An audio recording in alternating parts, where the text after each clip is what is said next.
Nueva conexión aquí en Periodista Digital. Bueno, vamos a hablar de un libro que acaba de aparecer en el mercado. Lo ha publicado Paidós y para todo nuestro público femenino yo creo que es un libro que venían esperando de hace tiempo. Lo escribe Teresa Baró, que como saben es la autora de La Gran Guía del Lenguaje No Verbal, es experta en comunicación para mujeres y sobre todo para mujeres que piensan fuerte, mujeres influyentes, como las que leen Periodista Digital. Eh, Teresa, creo que ya tenemos la suerte de tener a Teresa Baró del otro lado. Teresa, el porqué de este libro, ¿por qué en este momento las mujeres necesitan una comunicación diferente? Bueno, buenos días, muchas gracias. Mira, no es que necesitemos una comunicación diferente, sino que tenemos que ser más conscientes de nuestra comunicación y de cómo explotar las habilidades que tenemos y adquirir nuevas habilidades más enfocadas al mundo profesional, porque es donde quizá tenemos todavía retos que ganar y donde tenemos que todavía avanzar un poco más. A ver, ¿cuáles son esos retos? Porque yo entiendo, nadie, hay que ser ciego para ver que evidentemente la situación de las mujeres en el mercado laboral es diferente y se enfrentan a problemas, por ejemplo, con el tema de la maternidad y demás, ¿no? Pero sí es verdad que hay algunos problemas que tú diagnosticas en el libro que a mí me son un poco, ¿cómo decirte? Un poco ajenos, un poco, y me gustaría que tú como mujer, que me los cuentes, que me lo transmitas. ¿Cuáles son los problemas de los cuales ellas se enfrentan en el mercado laboral y quizás nosotros no somos tan conscientes a veces? Mira, hay muchos aspectos, además, en cuanto a organización de las empresas, en cuanto a liderazgo, en cuanto a las propias vocaciones de las mujeres, ¿no? Pues sabemos, por ejemplo, que hay muy pocas vocaciones, lo que llamamos STEM, es decir, en el campo de la ciencia, de la tecnología, hay muchas menos mujeres. En cambio, hay muchas más mujeres en el ámbito sanitario, en el ámbito de la educación. Pero a pesar de esta mayoría femenina ahora mismo en el sector salud o en el sector educación, todavía los cargos directivos están ocupados mayoritariamente por hombres, por ejemplo, ¿no? O los científicos famosos en general todavía son hombres y en cambio las mujeres hay algunas que son absolutamente brillantes y únicas y en cambio pues no son tan conocidas. Es decir, que hay temas de visibilidad que todavía nos quedan pendientes, hay temas de qué cargos ocupamos en las organizaciones, también en la política. Cada vez hay más mujeres en la política, pero fíjate que hasta hoy no ha habido una vicepresidenta, no presidenta, sino vicepresidenta en los Estados Unidos. Hasta hoy estamos en el año 2021. Es decir, que todavía... Pero sí, perdona, Teresa. Pero hace años que en otros países, también occidentales, ha habido presidentas, ha habido vicepresidentas y demás. Es decir, no se puede decir que porque en Estados Unidos no había habido una vicepresidenta, en Occidente las mujeres no habían accedido a cargos. Margaret Thatcher fue presidenta a principios de los años 80 y a nadie le llamó, en ese momento a nadie le llamó la atención. Nadie dijo, por fin una mujer liderando el Reino Unido. Es que, sobre todo, porque encima también tienen a la reina. Entonces, me parece que a veces se habla de la falta de mujeres en cargos liderados y se olvida lo esencial. Y es que hay mujeres que llevan liderando el cambio, liderando puestos de alta administración y a las cuales también parece que son invisibles para las propias mujeres. Bueno, te doy toda la razón en que ha habido casos, hay casos y bueno, y que en esto vamos mejorando. Pero nosotros lo tenemos que ver también en general y en cómo afecta a las mujeres estas anónimas, ¿no? Pues, a directivas de cargos medios, a expertas en determinadas áreas, a, no sé, a profesionales de todos los sectores. Si tú miras las cifras es que todavía no hemos alcanzado la paridad en los cargos, los altos cargos directivos, ¿no? Que hay también, hay un momento de nuestras vidas donde se frena el ascenso profesional, que suele coincidir con el momento de la maternidad. que en los medios de comunicación, y esto hay cifras también, estadísticas, somos menos presentes, estamos menos presentes en las tertulias, por ejemplo, o cuando... Eso no es... Perdona, Teresa, perdona, pero es que yo ese campo lo conozco. En las tertulias de televisión, hoy por hoy, se piden mujeres. Claro, Y te puedo presentar programas en los cuales solamente hay mesas de mujeres. Es decir, los que estamos relegados somos los hombres. Es decir, las mujeres han dado pasos gigantescos en ese sentido. bueno, Sobre todo en el tema de la televisión. Tú ves las presentadoras, la mayoría son de televisión. Y ahí los que hemos sido relegados somos los hombres. Yo conozco casos de periodistas que han sido relegados por poner a mujeres, porque no eran las mejores periodistas, pero sí eran las que mejor quedaban en la cámara. Lo cual cada uno es de libre y me parece estupendo si eso es lo que si eso es lo que se quiere. Pero no en se todo puede caso, decir que las mujeres no tienen presencia en ese tipo en ese sector, que es un sector que yo conozco y en el que tienen muchísima cancha y a mí personalmente me encanta ver a esas mujeres debatiendo y lo bien que lo hacen. en todo caso, esto que comentas de que se nos pone en algunos sitios porque quedamos mejor, pues esto también sería un motivo para discutible, ¿no? Un factor que quizá no nos interesa estar en los sitios porque somos competentes, no Efectivamente, porque estoy de quedamos acuerdo. mejor, por lo tanto, eso también nos discriminaría en cierto modo, ¿no? Bueno, estamos hablando siempre, claro, en general. Yo, por la experiencia que tengo y por los cursos que doy, tanto a hombres como a mujeres, una de las sensaciones que expresan las mujeres es que todavía tienen en el seno de las empresas, que pueden ser de todo tipo, tienen todavía que luchar más, que demostrar más para ascender o para liderar proyectos interesantes, por ejemplo, ¿no? Y de hecho yo no me dirijo a estas mujeres que ya han triunfado, sino a las que se encuentran con muchas dificultades para seguir adelante en sus carreras. Las ¿Qué que han... transmiten esas mujeres? ¿Cuáles son esas dificultades, Teresa? Bueno, pues las dificultades, por ejemplo, de no ser tenidas en cuenta cuando hay la posibilidad de una promoción. O, por ejemplo, que ellas mismas, porque vamos a hablar de dos tipos de factores de estas dificultades, ¿no? Estas dificultades pueden ser externas, que son las del propio sistema, las de la propia cultura de la empresa, posibles discriminaciones o sesgos que tienen los superiores. Esto sería externo, que no depende de nosotras, pero hay otras que depende precisamente de nosotros. Y el libro está dedicado precisamente a superar las propias limitaciones, porque a veces somos nosotras mismas las que pensamos que no estamos suficientemente preparadas, somos muy autoexigentes o tenemos unas creencias limitantes o por ejemplo, pues preferimos evitar el conflicto o preferimos no pedir las cosas, deseamos algo pero no lo manifestamos. Es decir, que el estilo tradicional, que se me entienda bien, el estilo tradicional en el que hemos sido educadas las mujeres hace a veces que tengamos más dificultades para conseguir pues, posiciones o no sé, éxitos que podríamos conseguir con más facilidad si fuéramos más visibles, si nos expresáramos de una forma más asertiva y nos comunicáramos más directamente. En el libro hay ejemplos puntuales, trabajas mucho el tema de la comunicación no verbal.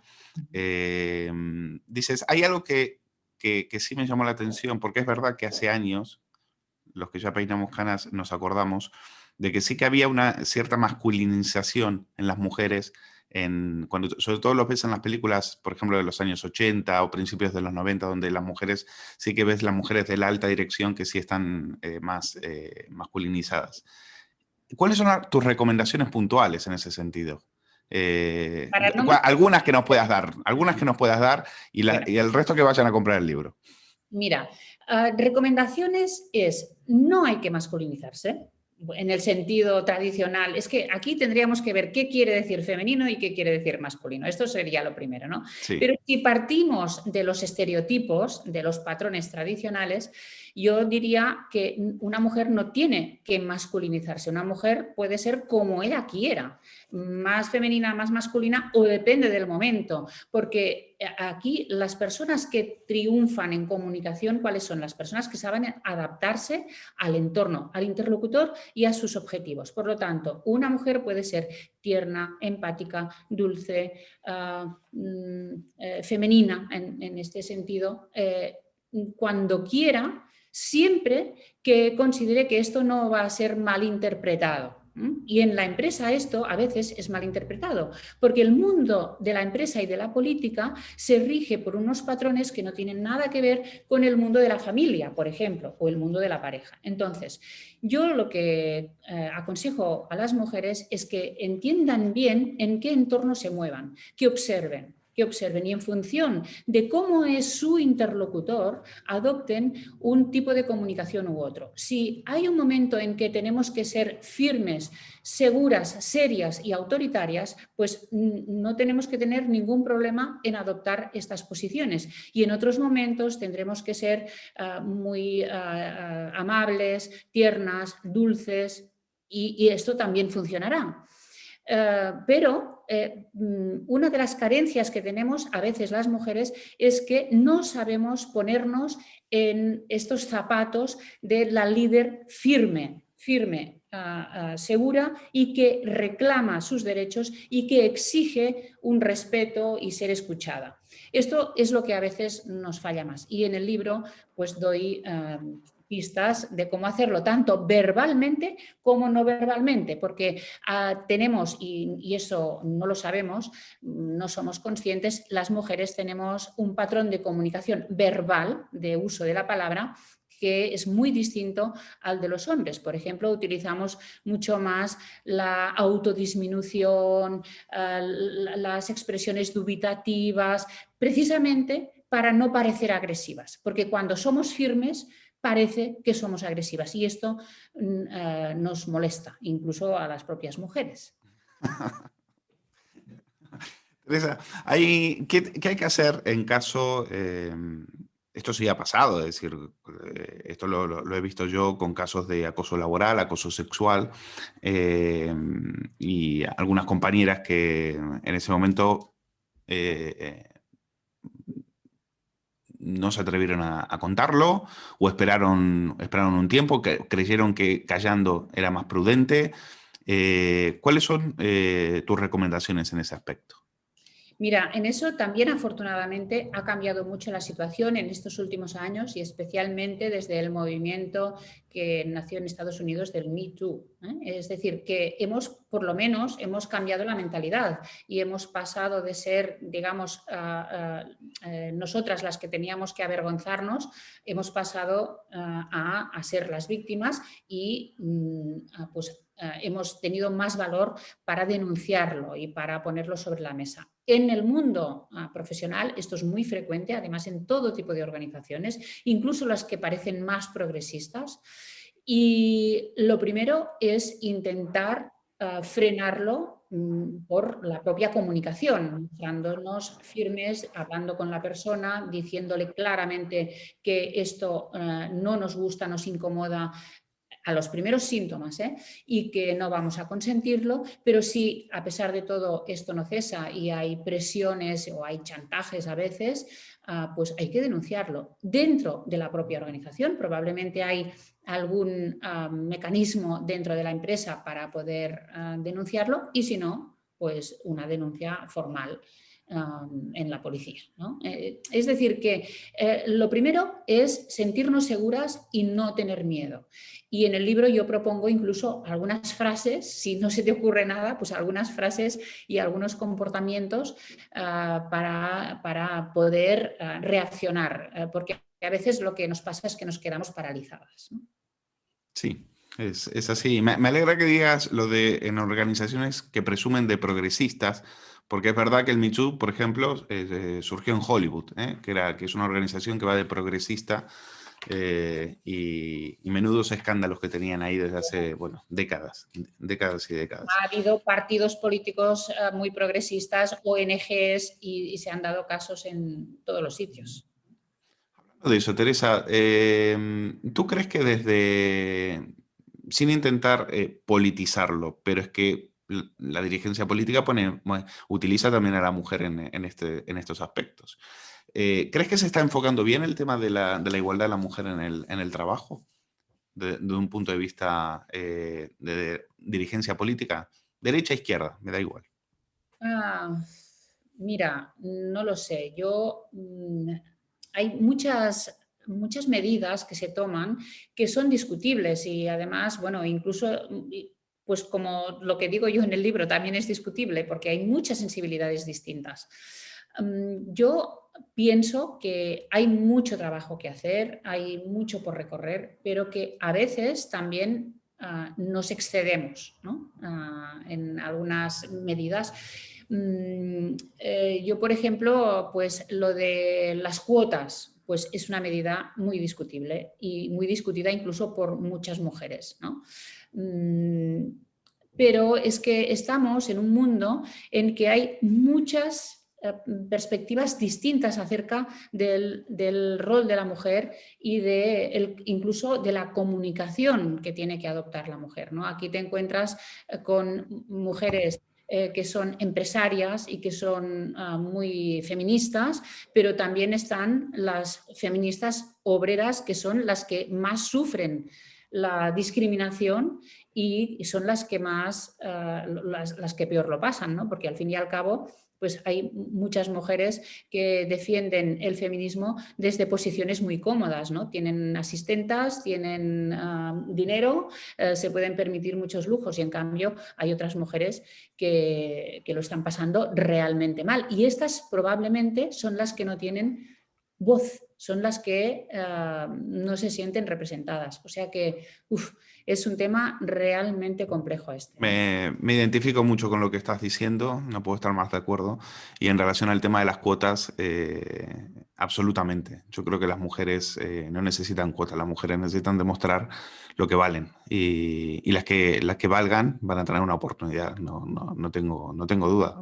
Hablo por lo que he visto en mi propio sector y a través de mi propia experiencia laboral. Yo, por ejemplo, no quisiera competir con una mujer cuando se trata de hacer reporterismo en la calle, por ejemplo. Me parecen las que he conocido me parecen fenomenales. Siempre he dicho, creo que en eso, no sé por qué, pero me parece que ahí tienen un plus, tienen una garra, una fuerza, un hambre para salir a la calle y buscar una noticia que siempre lo he encontrado personalmente en las mujeres, ¿no?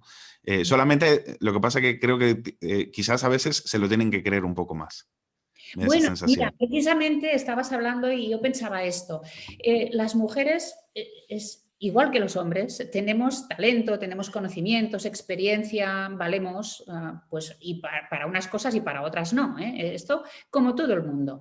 Pero ¿cuál es el problema de las mujeres específicamente? Y hablando en general, pues que o no nos lo creemos o no lo damos a conocer. Esta es la gran dificultad. Y mi libro va sobre esto.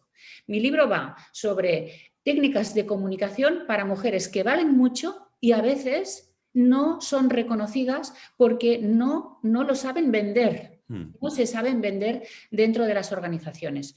Yo también defiendo que seamos nosotras mismas las que busquemos este reconocimiento, que no tengan que ponernos en un sitio simplemente por ocupar una cuota. Es decir, también nos pasa a los hombres, Teresa, ¿eh? También algunos no nos sabemos vender o también encontramos, a veces nos pasa eso. He conocido a muchos. Por eso también es un libro para hombres que, primero, que quieran conocer cómo nos sentimos las mujeres en el mundo de la empresa y probablemente ellos también pueden aprender mucho en herramientas de comunicación para venderse mejor. En todo caso, Teresa, cuando uno mira hacia atrás, se ha avanzado mucho, ¿eh? Muchísimo. Y en poco Bueno, tiempo, ¿eh? yo ya tengo 59 años casi y imagínate tú de cuando tenía 15, ¿no? Increíble. Que además nosotras, las boomers, fuimos una generación que tuvo que abrir camino. Tú no sabes qué adolescencia viví yo con mis padres. Cada día era una batalla, cada día, cada día. Y eso a pesar de que mis padres me apoyaron para que estudiara y tuviera una profesión y fuera independiente. Imagínate tú las que vivieron en otro tipo de familia que ni siquiera apoyó esto, ¿no?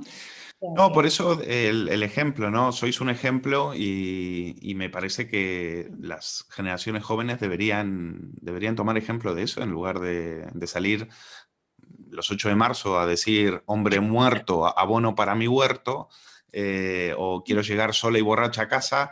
Esos no son los lemas de una generación como la tuya, que se tuvo que abrir camino sola y que ellas, gracias a eso, ahora están disfrutando precisamente de todo el esfuerzo y de todos los tabúes que vosotras derribasteis. mira, yo no estoy para nada de acuerdo en este tipo de expresiones de comunicación y de luchas. Yo lo que digo también en el libro es que, ¿por qué no podemos salir a manifestarnos? Desde luego, esto hace falta en muchos aspectos de nuestra vida. Pero al final lo que cambia el mundo es el paso que tú das cada día, en secreto casi, en silencio, anónimamente. Es la fuerza de cada una de las personas, hombres y mujeres, no solo mujeres, que hacen que el mundo sea mejor. Y esto lo tenemos que hacer con el esfuerzo de cada día. Y si no, a mí no me sirve, puede ser algo que da visibilidad, pero no me sirve el salir a gritar, si después durante todo el año no haces nada más, ¿no? O te cargas todo tu mensaje. Teresa, ¿dónde ves que hay algún sector donde ves que a la mujer le está costando más? Porque yo estoy viendo que las mujeres entran con mucha fuerza en muchas organizaciones, en sectores muy diferentes, eh, pero no sé si hay alguno donde hay más todavía que algún tipo de reticencia. Bueno, profesionalmente, los sectores de ciencia y ingeniería y tecnología son todavía los que tienen menos mujeres. Y eso hay que ver solo las alumnas matriculadas en las facultades de ingeniería, por ejemplo, en informática, en aeronáutica, son todavía una minoría. Y se están haciendo muchísimos esfuerzos para fomentar estas vocaciones entre las niñas, porque parece ser, según los estudios, que a partir de los 6 años estas niñas ya están orientadas hacia un tipo de trabajo u otro. ¿Por qué? Pues básicamente por los modelos que tienen en su entorno y también en la sociedad. Por eso, el incidir en que estudien estas carreras también va a mejorar lo que llamamos el techo de cristal o la brecha salarial. ¿Por qué? Pues porque estas profesiones normalmente tienen mejores salidas profesionales y están mejor pagadas. Por lo tanto, si conseguimos que haya más mujeres en estos ámbitos más tecnológicos, primero aportaremos también la mirada femenina a este sector, que es Ujú. importante. Y además podremos también ayudar a combatir esta brecha salarial, es decir, que las mujeres pues, tengan también unas remuneraciones más elevadas. Hay muchas cuestiones, pero especialmente este es el campo más sensible, no tanto el orientado a las personas, digamos, sanitario, educación, arte, comunicación, recursos humanos. Aquí las mujeres ahora somos mayoría. Y están pisando fuerte. En el tema de la última, en el tema de no sé si me salgo un poco del libro, pero me interesa también tu opinión con el tema de la maternidad, que yo lo he visto y es verdad que a muchas mujeres en un momento determinado tienen que tomar decisiones muy difíciles en ese sentido. ¿Cuáles son tus recomendaciones al respecto? Ay, es tan complejo y es que además Muy te lo difícil. digo con un suspiro porque yo lo he vivido. No, claro, es que cualquiera que tenga dos dedos de frente lo ha visto y ha visto que en ese sentido son decisiones muy complicadas, claro. Lo primero es que cuando decides ser madre, si hay una pareja, eso es lo primero, ¿no? Si hay una pareja, tiene que ser todo con el compromiso de ambos. Yo creo que hay que pactar de una forma o de otra o hay que negociar el cómo va a ser la crianza de estos hijos, cómo van a repartirse las tareas domésticas, porque también sabemos que, por lo menos en España, y según un estudio de Laura Sagnier, que cito en el libro, muchas mujeres no pactan el reparto de las tareas domésticas con sus parejas, ¿no? Pues eso ¿por qué es? Bueno, pues primero tomar conciencia de todo esto. Y segundo, también hay otros estudios que nos dicen que las mujeres no abandonan la carrera profesional cuando son madres si encuentran el apoyo de su empresa. Es decir, que las mujeres que se encuentran respaldadas por políticas o de conciliación o porque no se ven discriminadas en el trabajo por haber tenido hijos, siguen igualmente proyectándose bien en sus carreras profesionales. Por lo tanto, deducimos de todo esto que el frenar muchas veces no es una decisión propia, sino que a veces es que el entorno nos acaba ahogando, nos acaba obligando. Y cuando nos ponen contra las cuerdas, lógicamente la mayoría de las mujeres deciden invertir más en la maternidad que en el ámbito profesional. O sea que si pudiéramos, haríamos las dos cosas de una manera feliz y disfrutándolo, pero a veces es muy complicado y acabamos optando por frenar un poco esta carrera y hacer la mommy track, que es lo que, como llaman los ingleses, la carrera de la maternidad. Esa también es otra, que esa también es otra carrera con mucho fondo. Teresa Baró, autora de Imparables, Comunicación para Mujeres que Pisan Fuerte, está editado por Paidós. Ha sido un auténtico placer. Muchas gracias. Gracias, Luis. Gracias.